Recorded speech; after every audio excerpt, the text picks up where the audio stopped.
Hello again everyone, great to have you back, and we are ready to move on to our next section of the book. As I said yesterday, the chapters were quite negative, but hopefully as we progress things will start to look a bit more on the positive side. As always, today I will read one slide, then you pause the video to read the next slide.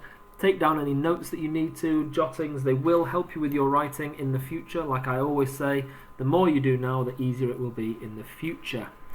Okay, with no further ado, let's get started on the next chapter. So, our next chapter is called Hell 3. We've had Hell 2, we're now on to Hell 3. So a presidential palace, a president is somebody who's a leader of a country. For example, the President of America is the leader of America. Presidential palace is where they live. The Hadass newspaper looks a lot like this, and it's just like our normal newspapers, but this is what he was referring to in the chapter when we come across that text. Okay, let's get chapter 14, Hell 3. The next morning I stir as the rising sun glows through the bullet holes. I feel better, my body more rested. Binny is already awake. That's the longest sleep I've ever had, he says. I guess it isn't every day you get sent to prison, I answer. He smiles. We made it through our first day of hell, and we're okay. The others are stirring, rubbing their frozen hands and feet to get some blood to circulate. Jonas coughs and looks over at us. There is something different about him today, a new kind of energy. So, I'll ask again, what did you two do at the end up here? Binny and I look at Jonas without answering. Leave them, says Nibe, his mourning voice even deeper. I don't think they have an ounce of courage between them. Jonas is quiet for a while, then says, You don't want to talk, of course. Soon you will realize that things in here are different to on the outside. Everything you were afraid of has already happened. He stops as more coughing takes over, making his body shake. Once it passes, he looks up again. Do you know what this is? He gestures to the four walls. Okay, you pause the video here and read to yourself. Okay, welcome back. And I will just read that last little bit before we move on to the next. Binny pushes himself onto his elbows. How do we know that you're not working for the military too, and that you'll get special treatment the more we confess to you? Binny, stop, I whisper. He's staring at Jonas through the gloom. Maybe we can say what happened without telling them anything the soldiers don't already know. After a few moments, Binny breaks the awkward silence. There was a giffer in our part of the city. Soldiers were taking kids from the next street along, so our mothers arranged for us to leave. We had packed some things and were ready to go when the soldiers came to our house. They found our bags. It was during the school week, and there were spare clothes and supplies in them, so I guess it must have seemed pretty obvious we were going somewhere to avoid the giffer. It feels like Binny has told them just enough without saying that we were planning on leaving the country. The old man clears his throat and begins to speak in a lower voice. Before this, he says, pointing to the four walls, I was a journalist. Do you know what that is? Of course, says Binny. You worked for Hadass? Jonas laughs, a short laugh which almost sounds like a cough. When I was a journalist, you didn't have to write for Hadass. There were lots of newspapers. You could write what you wanted. That's what I did.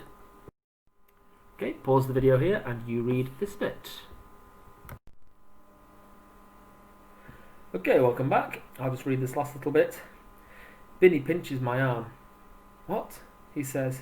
Your father's alive? Mum hasn't heard from him in 6 years, but he didn't die in hospital. That like she told me.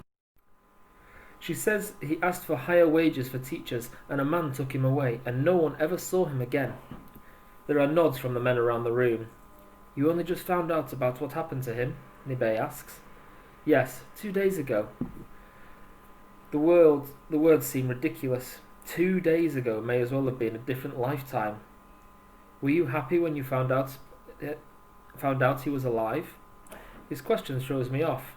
Of course I was happy, I say. Then, after a moment, I add, I was angry with my mother for not telling me the truth. Nibe is silent. I've shared more with people I've known for 2 days than I have with my best friend.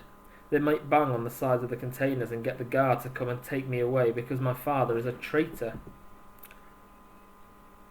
For some reason, though, I don't think they will do that. Maybe it's because they seem to understand what is happening to us. Don't worry, says Binny. About what? That you didn't tell me about your dad.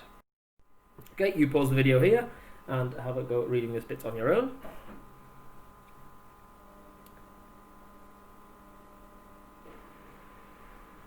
Okay, welcome back. Excuse me. I'll read this last little bit and we'll move on together. They swing open, and this time I know what will happen. We shuffle towards the entrance and step blinkingly into the sun. No talking, the guard shouts, even though this time we were all silent. After 100 meters or so, Jonas stumbles and falls. He looks too weak to get back up. Binny rushes to his side and lifts him under his arms. Lean on me, he says. One of the guards pushes Binny away. Jonas wobbles but stays upright. The guard has small, mean eyes and thick eyebrows. He is a few inches shorter than Binny, but pushes his face up close to Binny's as possible and shouts, Any more tricks like that, and you will go straight to the punishment cell. Detainee 88, says Binny. 88, do you understand? Yes, says Binny. The guard shoves Binny, who stumbles, but manages to keep walking. A warm light wind touches my face. The blue sky wraps around me, clear and cloudless. 10 minutes later, we are back at the container. As the doors swing shut behind us, I want to run towards the last chink of light. Instead, I wait for my eyes to adjust to the gloom and sit in the corner which now belongs to me and Binny. Okay, pause the video, you read this bit.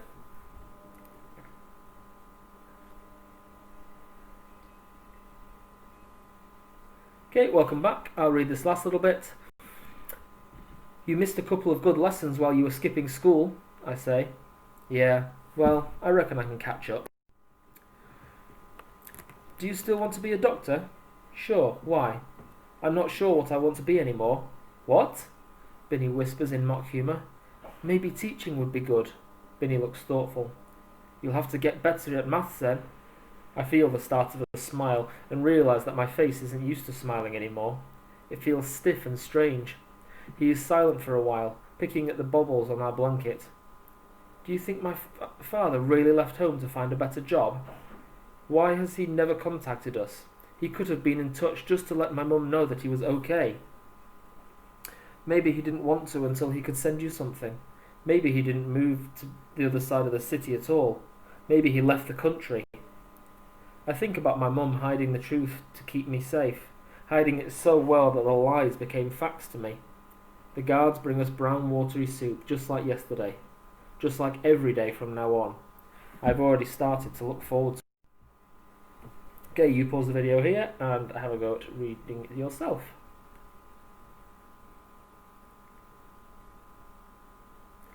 Okay, welcome back. I'll read the last line and then we'll move on together. You've seen that there are 4 like this, and there are some underground prisons too, for punishment. Jonas pauses for a second. The containers are all pretty much like this one, metal boxes full of starving men.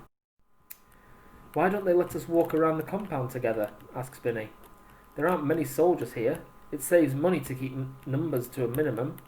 But that means they can't let all 4 containers out to walk at once. You see, how we might overpower them.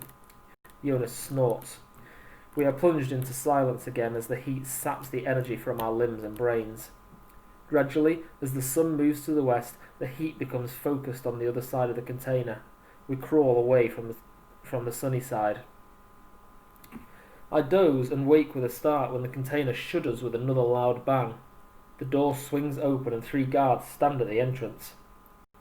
87, 88 and 42, out here now, shouts the guard nearest the door. Binny and I get to our feet. So does one of the younger men.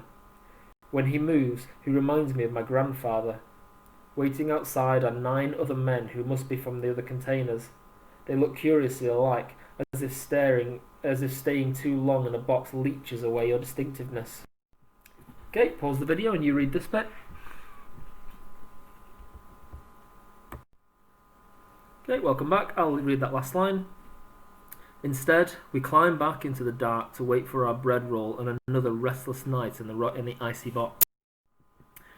And that is the end of that chapter. Ooh, what an interesting one. Quite dark again. You can start to see that Schiff and Binny are starting to settle into the idea that they're going to be in this box for a long time.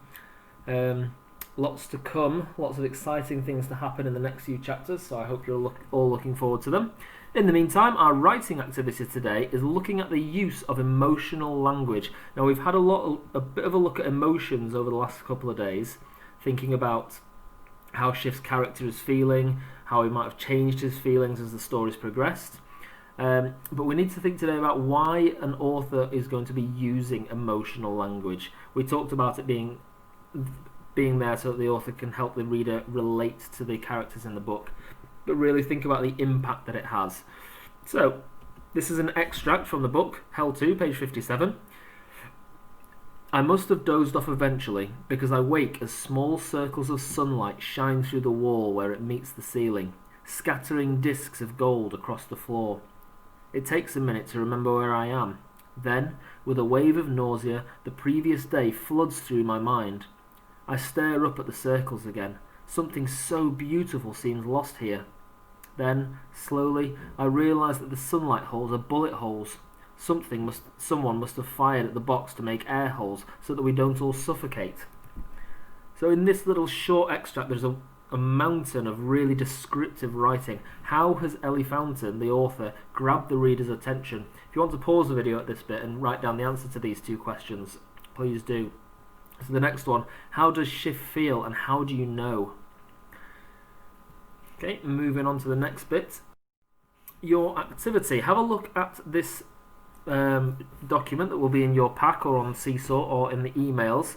It's got that extract. Have a look at the words that have been highlighted. I must have dozed off eventually because I wake as small circles of sunlight shine through the wall where it meets the ceiling, scattering discs of gold across the floor. It takes a minute to remember where I am. Then, with a wave of nausea, the previous day floods through my mind. I stare up at the circles again. Something so beautiful seems lost here. Then slowly, I realise that the sunlight holes are bullet holes. Something must have fired at the box to make air holes so that we don't all suffocate. In this chapter, like I said before, there is a variety of different writing techniques. So if we have a look on the left-hand column, this is what the writer could have said. I fell asleep. The sun shone. It, the sun, shone on the floor. I felt sick. I remember. It is horrible here. Okay, so that could have been the very simple, not very interesting way, but instead, I must have dozed off eventually. So doze, that's an example of a verb, and it's a much more powerful verb than I fell asleep.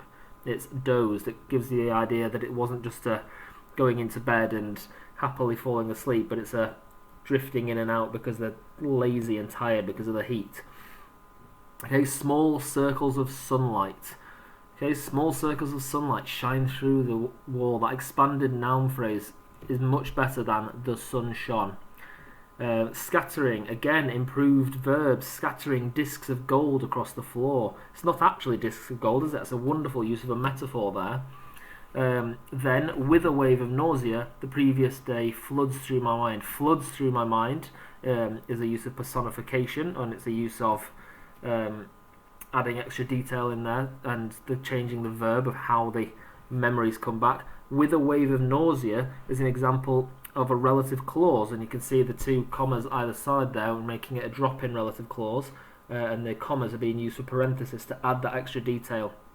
So we've gone from a sentence, or a paragraph, sorry, that could have been a sentence long to something with 3 sentences, and it opens and it creates a wonderful sense of emotion and idea and vivid imagery for the reader.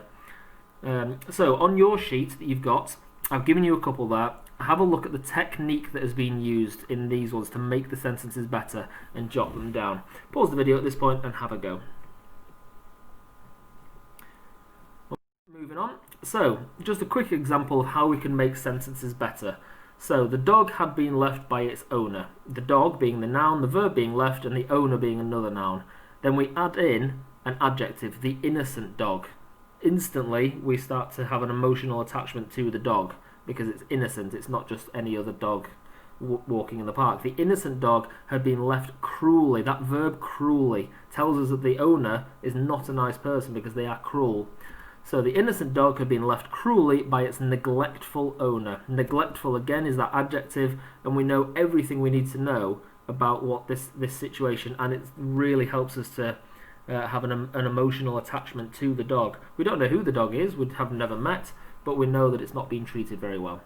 Okay, and again, the puppy had been abandoned by its owner. The puppy tells us it's a young dog. Abandoned is one of those words that we've all heard many, many times, and it really, again, helps us to relate to that poor little puppy that had been abandoned.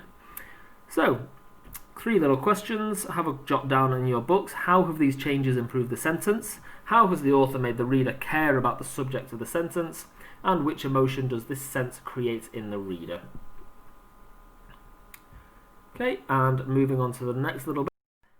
So, here are some of the skills that we have just experienced in the last couple of paragraphs we've had. So, it's your time to practice. Remember that the writer's job is to get the reader to care about the topic they are writing about.